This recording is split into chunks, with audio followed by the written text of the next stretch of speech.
Samantala, taong 2008 nang pagtibayin ng Court of Appeals o CA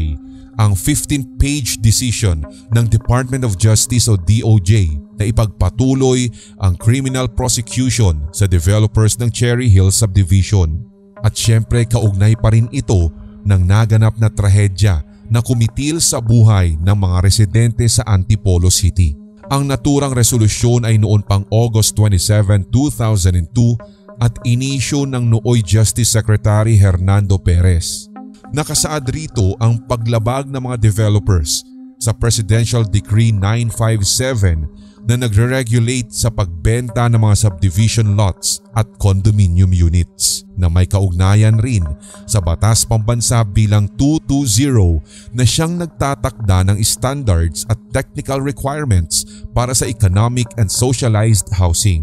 Sa pamamagitan ng resolusyong isinumite ng DOJ, binaliktad nito ang kautusan ng Antipolo City Prosecutor's Office na siyang nag-dismiss sa criminal complaints na inihain ng mga Cherry Hills residents kontra sa mga opisyales ng PhilJazz na siyang developer nito.